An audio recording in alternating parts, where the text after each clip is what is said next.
Every August, I had my annual physical exam, a routine I'd followed religiously for years.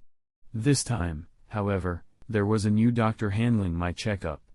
Dr. Maron Wellner, a young red-haired woman in her early 30s, had recently replaced my retiring physician. I'd been feeling a bit uneasy about the change, particularly because of the intimate nature of the examination. I worried about the embarrassment of being examined by someone so young and attractive. The preliminary procedures were handled by her nurse, who took my blood pressure, performed an ECG, and tested my memory with a few random objects, a book, an apple, and a table. This part was always a source of anxiety for me, but this year, the discomfort was amplified by my concern over the intimate examination to follow.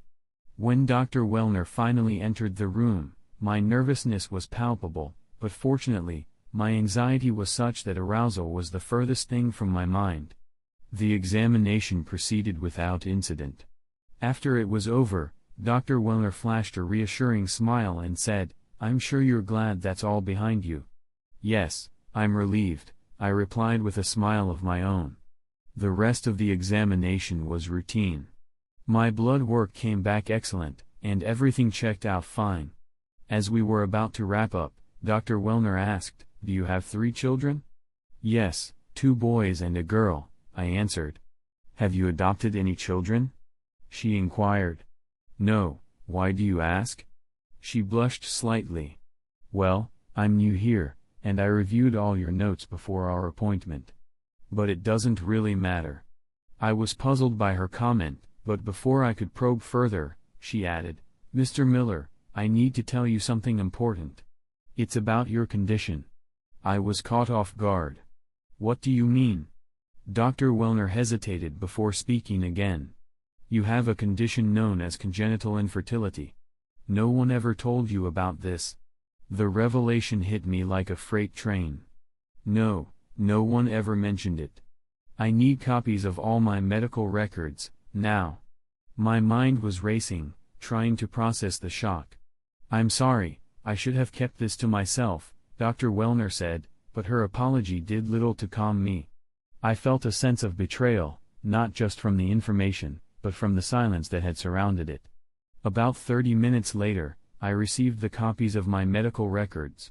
I took them to my office and scanned through them, searching for clarity. I thought of the family I'd built over the past 26 years with Melissa, Brad, our 24-year-old son who was married with a child on the way, Mary, our 22-year-old daughter who had just graduated from college, and William, our 20-year-old junior in college. They were my children, or so I had believed. I wondered about their true parentage. The thought of their biological father was unsettling, but Dr. Wellner's words had left me questioning everything. To confirm the truth, I decided to consult with Mark Madden, a college friend and urologist in New York. Mark called me back an hour later. "This is Mark Madden. What's going on?"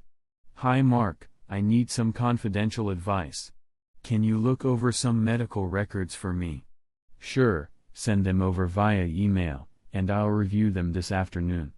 I sent him the records and requested a bill for his services. Mark got back to me at 3:30 p.m. "Ted, it's clear from these notes that you were diagnosed with a condition that led to infertility.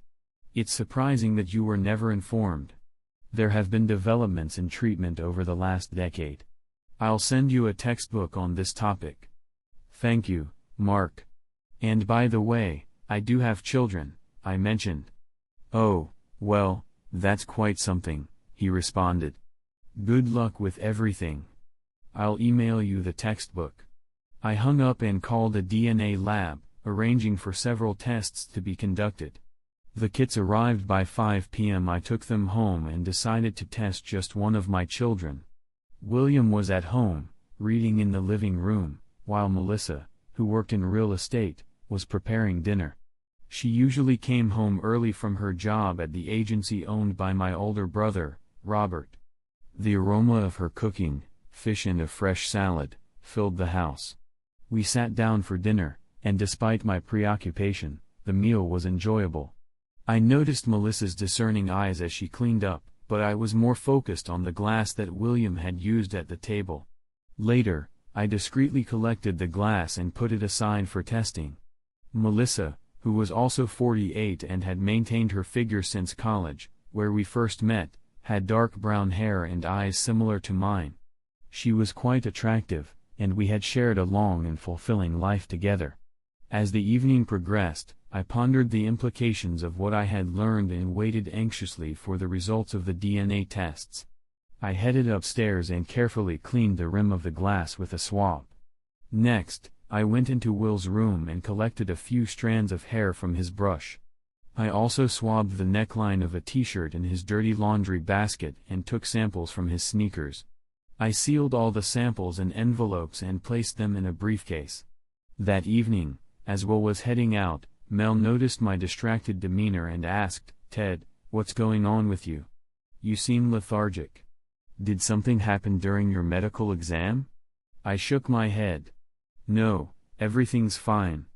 Just a bit of nerves about the new doctor." "Oh? How is she?" Mel asked, a hint of curiosity in her voice. "She's good. Pretty." I was nervous, but her laugh is infectious, I replied, trying to sound casual. "Well, I'll be seeing her next week. I'll ask her to check in on you then," Mel said, heading out the door. That evening, Mel wanted intimacy, but I told her I wasn't in the mood. She accepted this with surprising grace, though I knew it was unusual for us. The next day, I personally delivered the DNA samples to the laboratory and paid for expedited results. They assured me I'd have answers by Friday. 2 days later, I went to work. I'm a lawyer at an investment bank in Washington, where I manage a team of 6. I've been in this role for 22 years, earning a good salary and holding stock options worth a substantial amount. My work usually keeps me focused, but today I found myself distracted, preoccupied with the mounting evidence of my suspicions. I rode my bike to work, thinking the exercise might help clear my mind. When I arrived home at 6 o'clock, Mel wasn't there. She'd left a note saying she had sandwiches and salad in the fridge and that she was going to a play, followed by a possible bachelorette party. Normally, I wouldn't think twice about her plans, as she did these things regularly. But trust had been shattered, and I couldn't help but run a location check on her phone. She wasn't at a nightclub, as I had feared. Instead, she was at a motel near the Fairfax line. I ate alone and spoke with Will about his upcoming college plans. The summer had been good for him. He'd worked at a bicycle repair shop, earned decent money, but recently broke up with his girlfriend, Lisa, leaving him a bit down. I went to bed early, and Mel came home around 11 o'clock. She went straight to bed, skipping her usual shower. When I tried to get close, she pulled away slightly, which only reinforced my suspicions.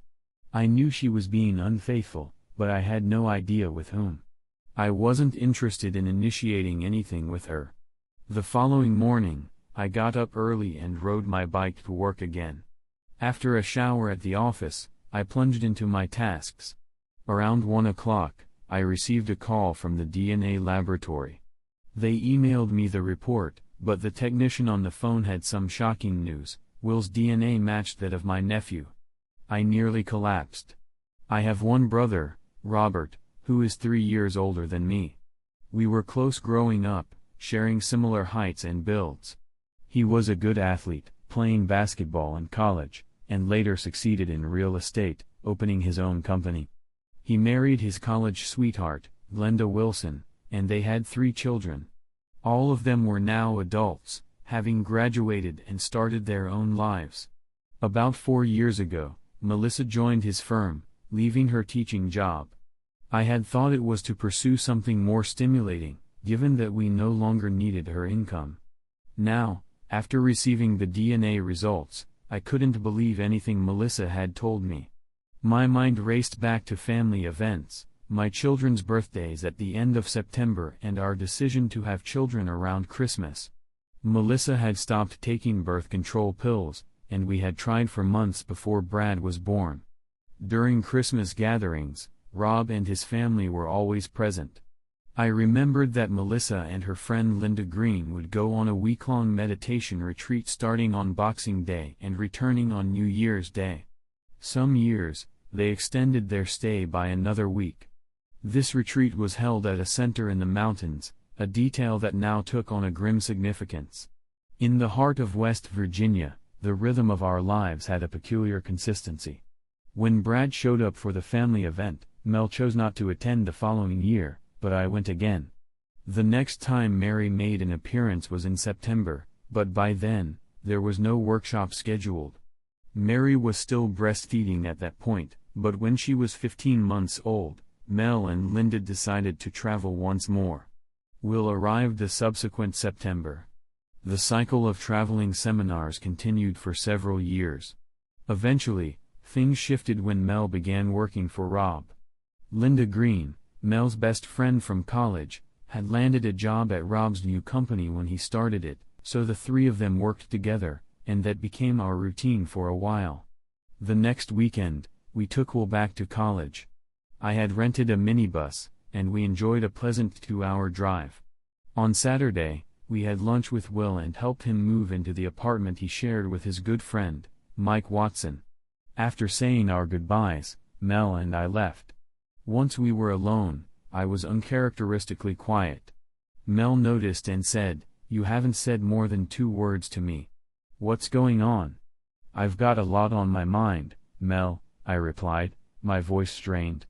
"This isn't something I want to discuss right now." "What's so secret, Ted?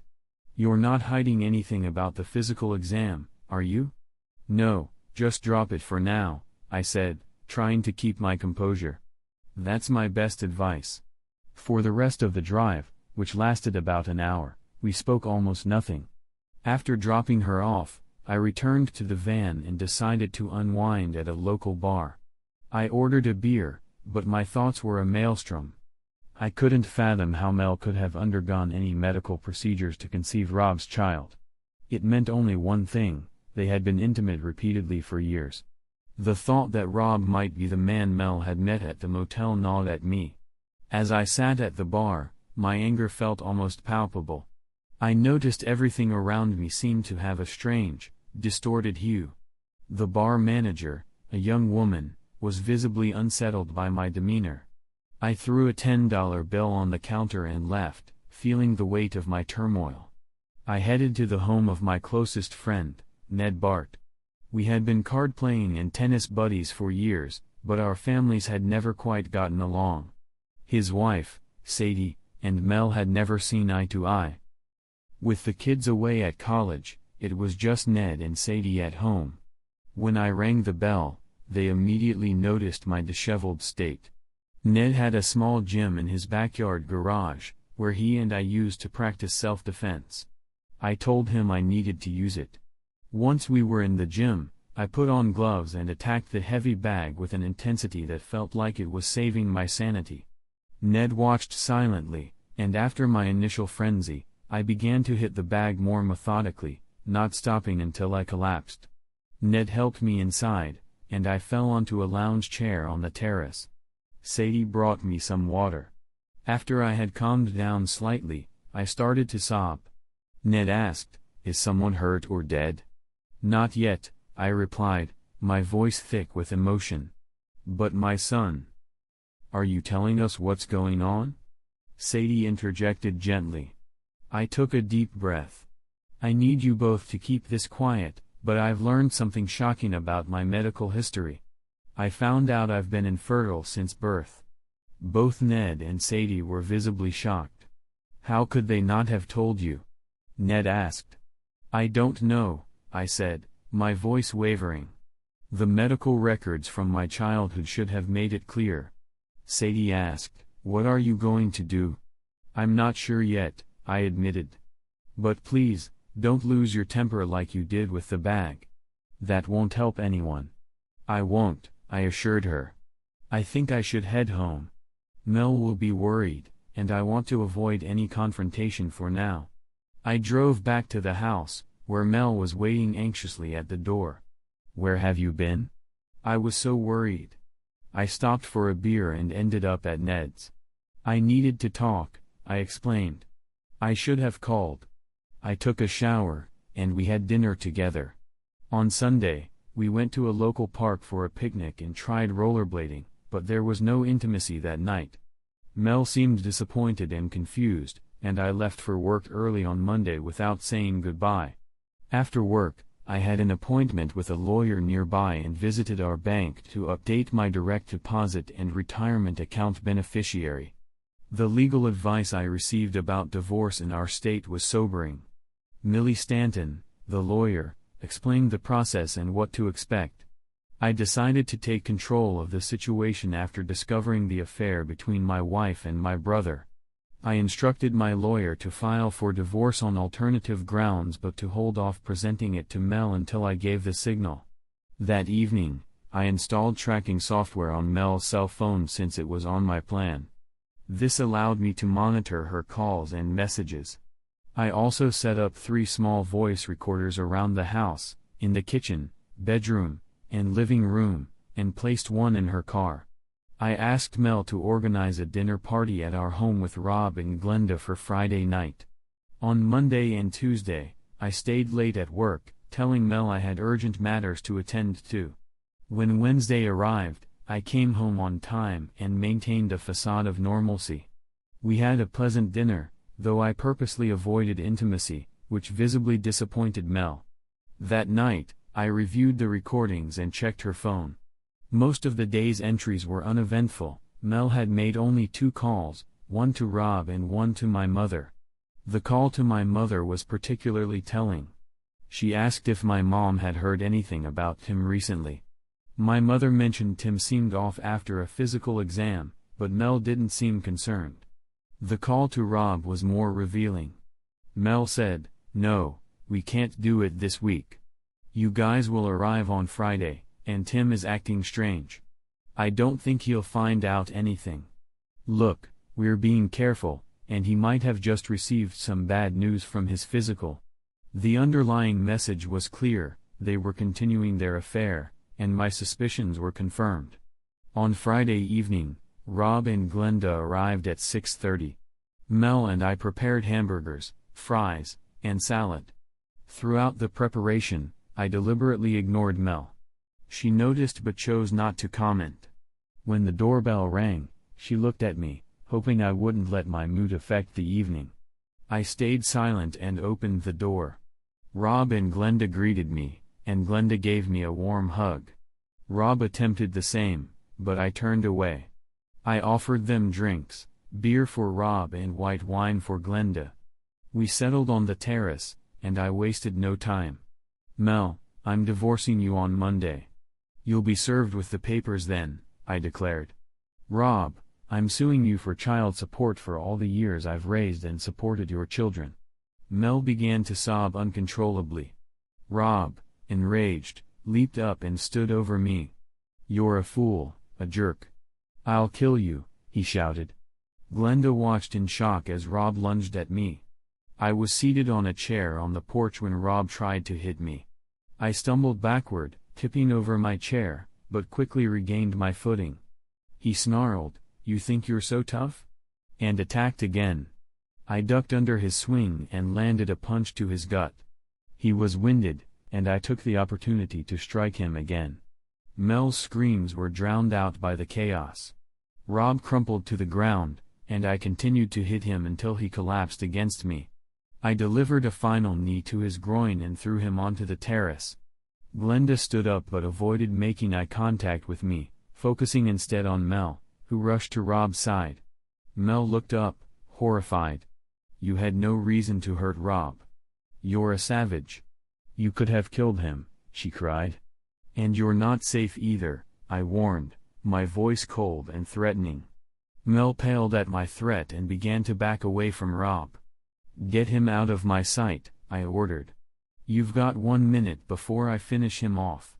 Struggling, Mel attempted to move Rob, who was now dead weight. She glanced at Glenda, pleading for help.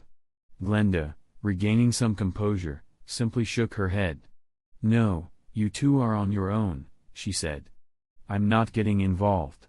Mel managed to drag Rob onto the couch on the patio, and then, Staggering, she disappeared into the kitchen with him. I looked at Glenda, my mind racing. "So you didn't know?" "No," she said, her voice trembling. "I had my suspicions about Rob over the years, but never about Mel. I think they might still be together. Maybe she's been seeing other guys too, I don't know. But I heard the garage door open, and I saw Mel put Rob in the passenger seat of her SUV and drive off." Glenda, a striking woman in her mid-40s with blonde hair and a taste for elegance, had arrived looking immaculate for the dinner party, but now her mascara was smudged from crying. She looked at me with eyes red from tears. "I can't believe this." I tried to offer some solace. "Would you like more wine?" "No, I don't think that will help right now," Glenda replied, her voice breaking. "Can you explain all this to me?" I took her to the kitchen table, where we could talk without interruptions. I found out about Mel and Rob through a recording of Mel's call to him. "It's clear their affair is ongoing." Glenda's face fell further. She told me that Rob had always gone on winter ski trips, and while he was away, she'd stay home with their son, Mark. I hated skiing.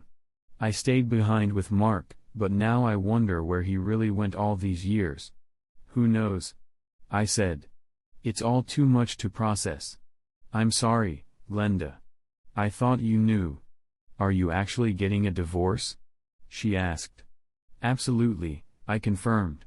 I never doubted it. I offered Glenda the guest room for the night, which she gratefully accepted. I showed her to the room and provided her with a towel and a toothbrush. "Before I left," she said, "I've always liked you, Tim. I never had much regard for Mel. She always looked down on me. I think now I understand why." I gave her a small smile and closed the door gently. The next morning, I was up early, restless and anxious. I knew the police hadn't been called, which meant Rob and Mel were avoiding any public scandal. I checked in with Glenda about her plans. She mentioned she'd be staying with her mother until Rob vacated their house. I gave her my lawyer's contact details and advised her to reach out for further guidance. Her car was still at my place, so I offered to help her retrieve more of her belongings from their home. She agreed, and I retrieved a pistol from my gun safe, following her car discreetly to their house. Mel's car wasn't there when we arrived, so we entered the house together. It was empty, and a dark thought crossed my mind. I imagined Rob in some low-quality hospital, possibly contracting a severe infection or suffering from dehydration. Glenda sat down, her face etched with worry. "I wonder where they are," she said, her voice barely a whisper. I started up the phone locator again, puzzled why Mel hadn't noticed it earlier. This time, I discovered that her phone was at Cambria Hospital. I called the hospital to check if Rob was there and confirmed he was admitted. I informed Glenda, who decided to stay at home and change the locks. I went to Home Depot, bought new hardware, and spent the morning installing it, both at her house and mine. I gave her the new keys and prepared to leave. I felt a pang of sympathy and told her I would return later. She agreed and promised to cook. By 4 p.m., I was back at Glenda's house, having finished up the lock changes at my place and made extra keys. Just as I settled in, my phone rang. It was Detective William James, a distinguished African-American man in a sharp suit and polished moccasins. "Mr. Miller, can you meet me at 2004 Western Street? I understand Mrs. Glenda Miller is there as well." I replied, "Yes, I'm here." "Is she the second witness?" Detective James answered, "No, she's the victim's wife. But I need to speak with both of you." I told him I'd be there in 15 minutes. When I arrived, Glenda let Detective James in. He introduced himself and then asked if we were comfortable. Glenda responded bluntly, "No. It's our spouses who cheat on us, not us." Detective James looked at her, then turned his gaze to me. "Maybe you'll get some answers today," he said, his tone measured and serious. I glanced at Glenda, noting her unflinching gaze. The scene felt almost surreal, like a police interrogation playing out in my own home. Detective James asked to speak with Mrs. Miller first, so Glenda led him to the back patio. I watched as he turned on the recorder on his phone, and they spoke for nearly 20 minutes. When Glenda returned inside, she signaled me to join her on the patio. As I passed by, she leaned in and whispered, "I mean this." Her offer seemed like a red herring, but despite my feelings for her, I wasn't one for playing games. Detective James had asked for a recount of the events, and I was ready to comply. I began by detailing how I had discovered that my children were actually Rob's and how I had only recently found out. I described the dinner on Friday, Rob's reaction, and our subsequent argument. I made sure to be as precise as possible. When I finished, James inquired, "How did you come by this information?" I was cautious with my response. "I don't want to get into it. Let's just say it all unfolded by chance and no one tipped me off." James nodded. "Well, Mr. Miller, your account aligns with what I've heard from the wives. I haven't spoken with your brother yet, but it seems he was the aggressor. You were responding to him. He's in rough shape and will need to stay a day or so for observation and testing." I asked about the nature of the tests. James looked at me with a serious expression. "A knee to the groin can definitely cause issues, but it's not the worst-case scenario. I'll document this and send it to the Commonwealth's attorney for review. She'll decide the next steps. I'll also speak with your brother." With that, Detective James stood up, and Glenda and I followed him to the front door. As we exited, he turned to us and said, "I hope you both have a good evening." He then walked to his car. Glenda closed the door behind us, positioning herself right in front of me. She tilted her head slightly and said, "Dinner's in the refrigerator, there's no rush." Her voice brooked no misunderstanding about her intentions. I was caught off guard but decided to kiss her. Her response was immediate and fervent, leading us to the sofa. Our kisses quickly escalated, driven by raw passion. She guided me with urgency, and I could tell her dress was strategically chosen for seduction. It worked flawlessly. What followed was a fervent display of lust rather than love. I brought her to several climaxes before finally succumbing myself. Afterward, Glenda rose slowly and took my hand, leading me to the kitchen for dinner. We continued our evening upstairs, where our physical connection intensified. We acknowledged that what we were doing might seem like a form of restoration, but neither of us was opposed. Our time together was a series of intense and repeated encounters, punctuated by showers and meals. We even managed to squeeze in a post-breakfast romp, our middle-aged bodies finally craving rest. I awoke first the next morning and took a shower. Glenda joined me, leading to another round of playful splashing and intimate moments. After we finished, we had breakfast together. It was Sunday, and we both wondered about our spouses. Neither of us was religious, but the situation was pressing. I checked Mel's phone location and saw she was at my mother's house. This reminded me of the need to confront my mother, who might have had a hand in my situation. I mentioned this to Glenda, who replied, "I'm not sure about all the details, but it might not matter in the grand scheme of things." "It matters to me," I said. "I need to talk to Mel, and if she came home and found she couldn't get in, she hasn't tried to contact me. They're probably sorting things out. I'm going to head there. Do you want to come with me?" Glenda grinned and said, "I'm always up for it. I'm a born troublemaker." We laughed, and she added, "So, you're coming with me to Mom's?" "Why not? It might be more fun to make our actions known." "Exactly," I agreed. "What good is revenge if the cheaters don't know about it?"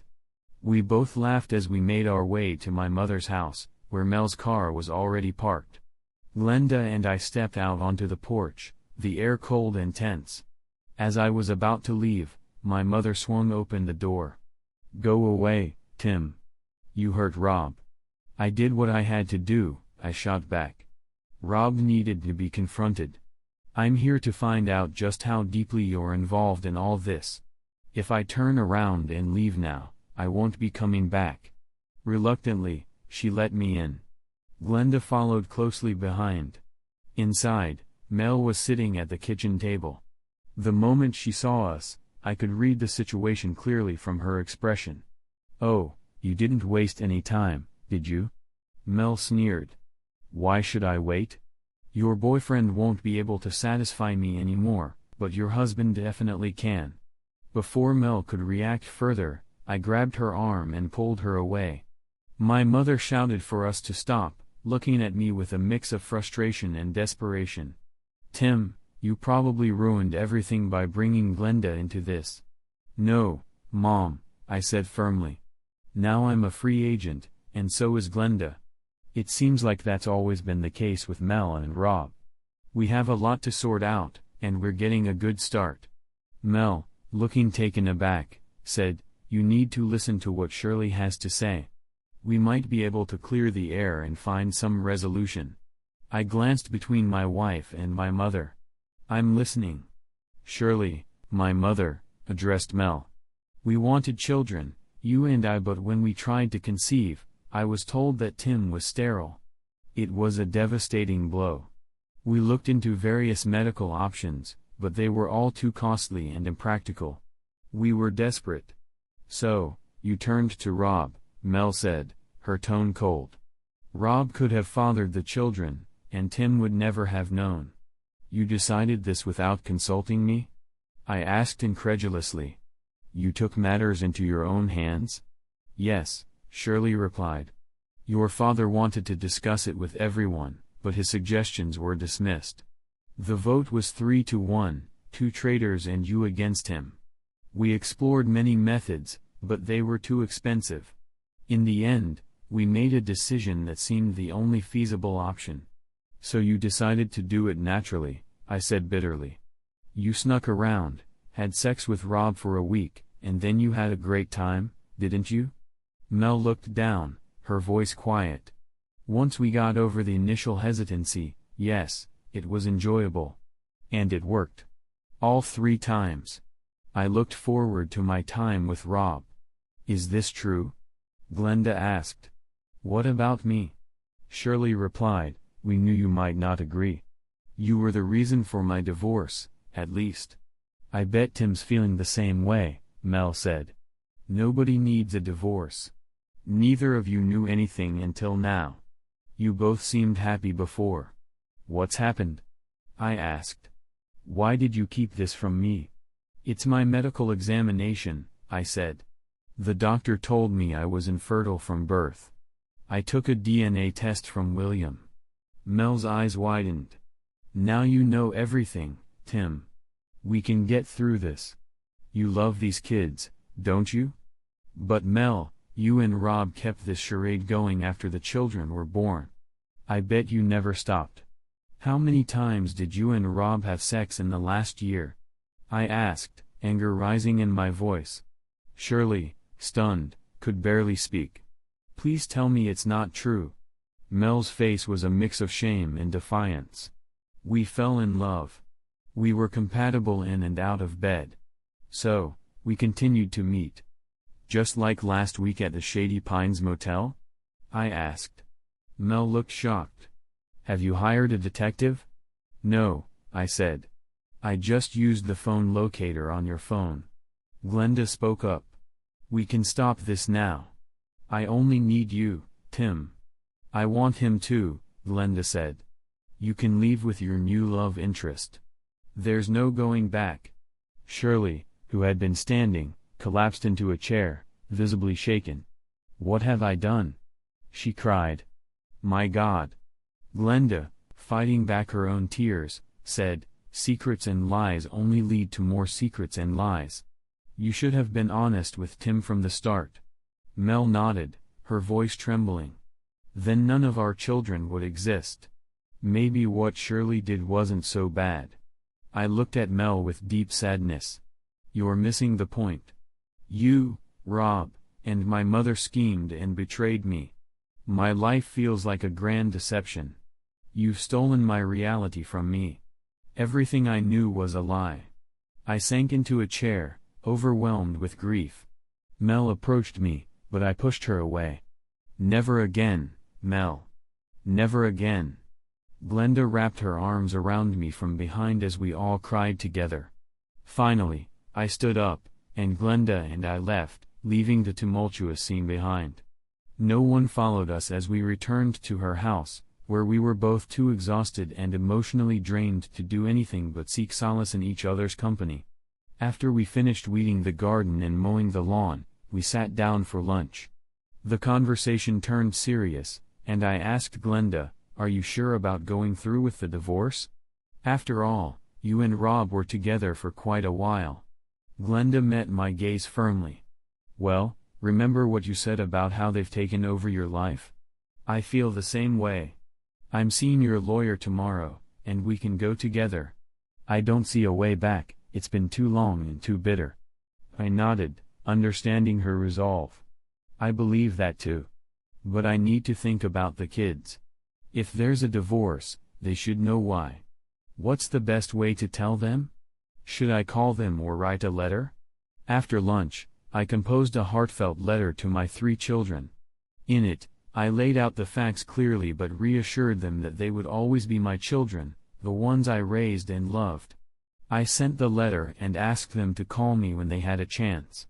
A little over an hour later, my phone rang. It was my daughter Mary.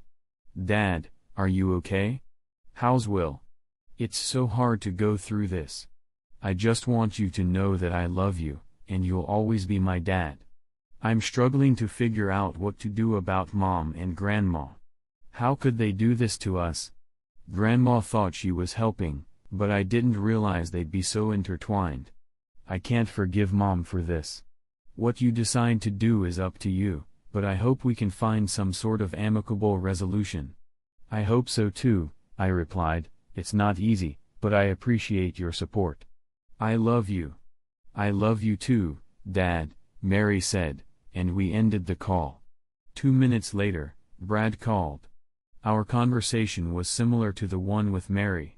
He expressed his support and concern, though he seemed less emotional, likely due to his closer relationship with his mother.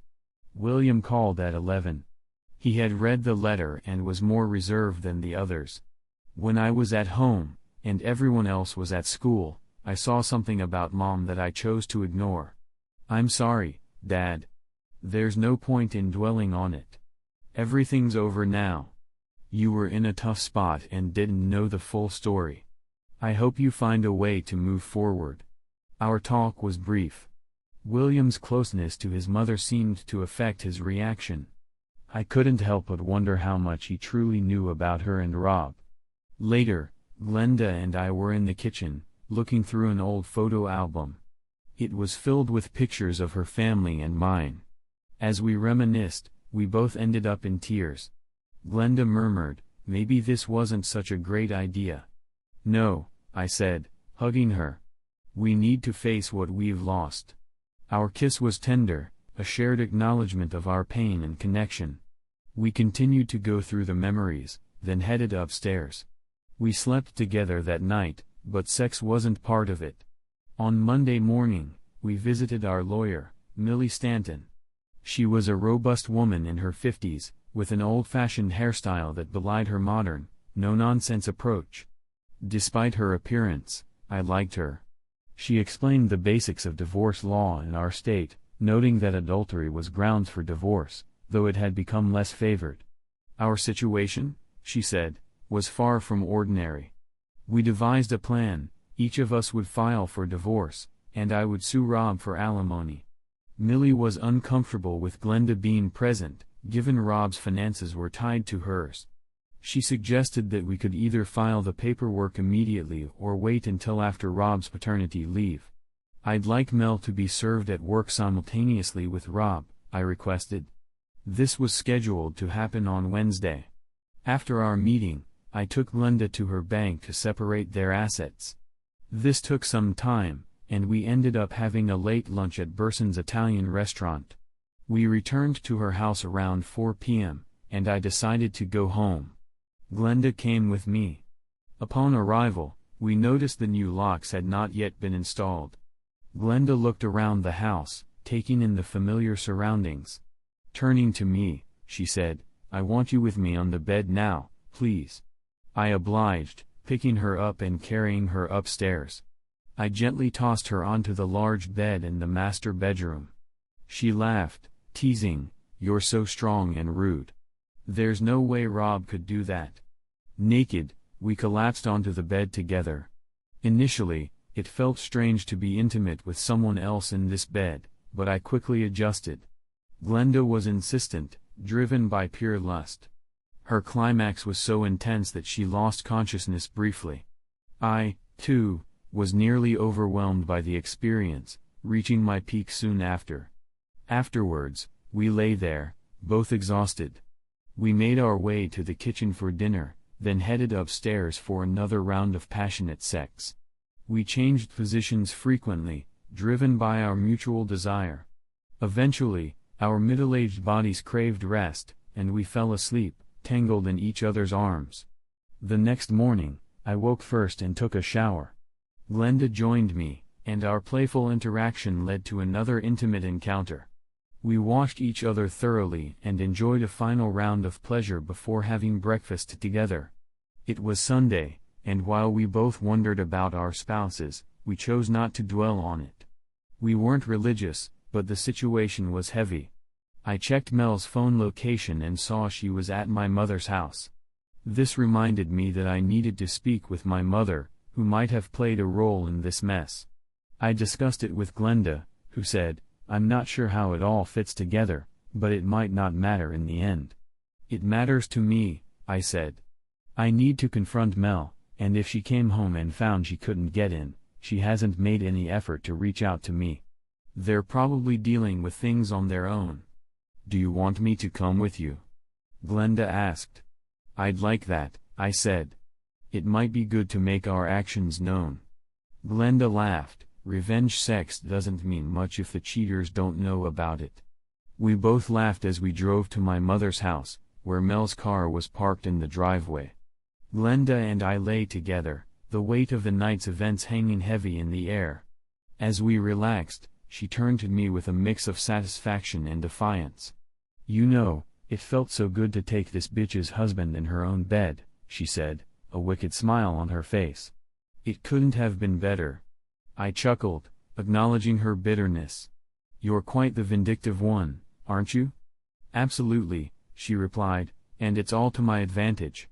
"Well, mostly to mine, but I'm sure you enjoyed it too." "Of course I did," I admitted. We reached a climax in this revenge sex. She laughed, a sound that carried both triumph and a hint of sadness. "Yeah, but after that, everything just started to unravel. We had sex all night, and it felt like a desperate attempt to drown out the reality. The next morning, we took a shower together, both of us crying silently, our emotions raw. We dressed and headed to work. Glenda, in an act of defiance, had chosen one of Mel's work outfits to wear. It was a bit tight on her, but it seemed fitting given the circumstances. Mel called me at work. "I need to go to the house to get my things. Can you meet me there at 6?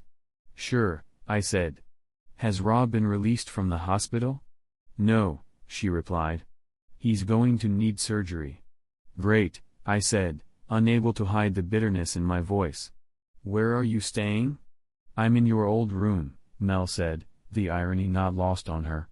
"I'm staying here and there," I replied, uninterested in her details. "You should rent out one of the houses." "What happens when Rob gets out?" she asked. "Not my problem," I retorted. "Have you heard anything about the children?" "No," she said. "What have you done?" "I sent them a report of what happened and spoke to them on the phone," I said. "Oh Tim, they're going to hate me for this. None of them called me." "You deserve this," I said, my voice hard. "And so do they." I met Mel at the house at 6, and true to her word, she arrived right on time. As she got out of the car, I unlocked the door for her. She headed upstairs, and I heard her scream. "You had her on my bed? I can't believe you did this." I followed her up, my face set in determination. "She wanted revenge for you taking her husband. But frankly, I think she got a bit of what she deserved." Mel's rage was palpable as she gathered her clothes. I helped her carry them downstairs. She had a bag of toiletries, and when she was ready to leave, she noticed Glenda's clothes were missing. "Is there any chance we can fix this?" she asked, desperation in her voice. "No," I said firmly. "I meant every word I said, Mel. It's over between us." She looked devastated but not entirely surprised. "At first, I wanted a family like any wife. This seemed like the best solution. But then everything went off the rails. I can't accept your apology," I said coldly. "There's nothing you can do to make up for the years you cheated on me and had children with another man. An apology doesn't come close to making things right." Mel got into her car and drove away. The next day, she was served with the divorce papers at work. Glenda, meanwhile, stayed at the hospital with Rob. After lunch, my mother called. "Tim, did you have to rush the papers? Maybe if you calm down, things might get better." "There's no calming down, Mom," I said. "Mel and Rob have been involved for years. This isn't something that can be smoothed over easily." "Oh, I remember," she said.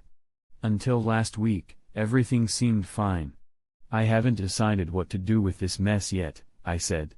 "After all, she's the one who caused all of this."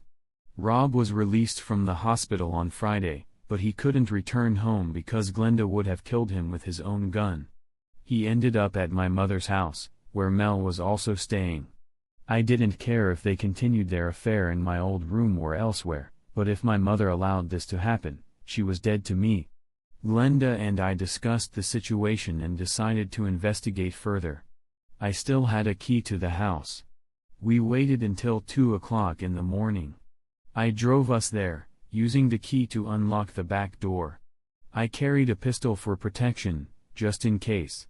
Glenda stayed downstairs while I crept up the stairs. I peeked into my old room and saw them there, Mel and Rob. They were both naked, with Rob's lower ribs bandaged. Mel quickly pulled a blanket over them. I snapped some pictures with my phone. When my mother saw me, she hurried down the hall. "Tim, don't jump to conclusions," she pleaded. "I'm not," I said. "But you're condoning their actions, which makes you complicit." Shirley looked at me, her face lined with worry. "Tim, you need to understand that there's more to this. We were trying to find a solution." "Find a solution?" I asked, my anger rising. "You've destroyed everything. This whole situation is built on betrayal and lies."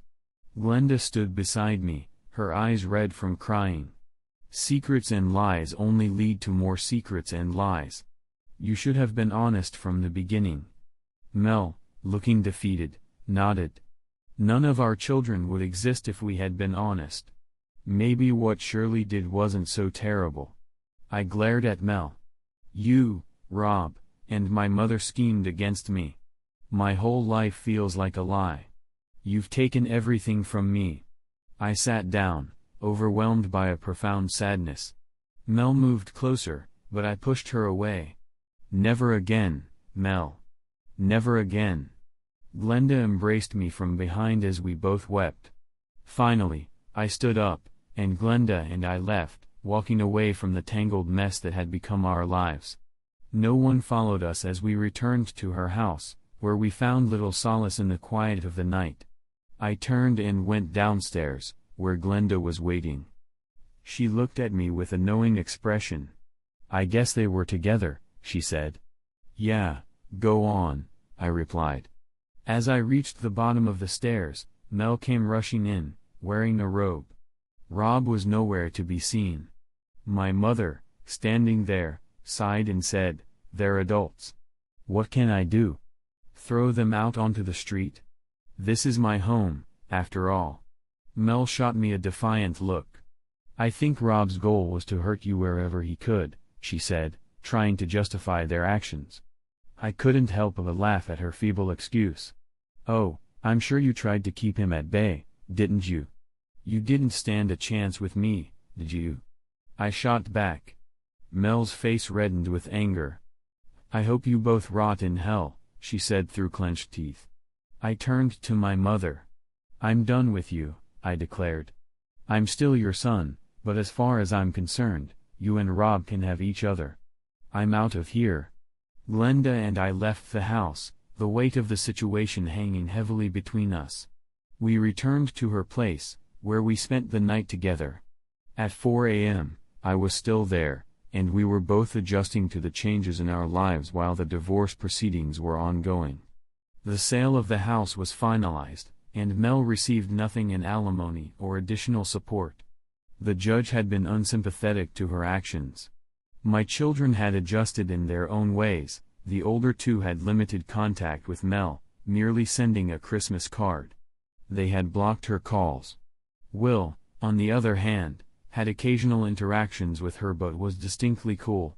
He spent his summer break with me and had no contact with Rob. Mel did attempt to meet him for lunch a few times, but Rob was never with her, and Will had no interest in connecting with him. Glenda received the majority of the assets in the divorce settlement. She kept the house and received a substantial sum for her share of Rob's business. Rob ended up in a modest two-bedroom apartment close to his work. A week after the divorce, Glenda and I were still engaged in passionate encounters, but we both knew the relationship wasn't meant to last. Our passion remained, but there was little else to keep us together. We had always understood that our time together was limited, and it was clear that we needed to part ways. Glenda asked me to promise that I would visit her occasionally for sex, as long as neither of us entered new relationships. I agreed. Our connection was undeniable, and the physical attraction was strong. At 49, I underwent an operation that successfully addressed my previous issues with sterility. It was a relief and opened up new possibilities for me. One evening at the gym, where Ned and I practiced self-defense, I saw a woman taking on a heavy bag with fierce intensity. She was impressive, both in appearance and demeanor. After her session, she turned to me and asked, "Are you scared?" I smiled and stepped back, raising my hands in mock surrender. "Not scared, just respectful," I replied. She laughed. "I'm Hilda Marks." "And you are?" "Tim Miller," I answered.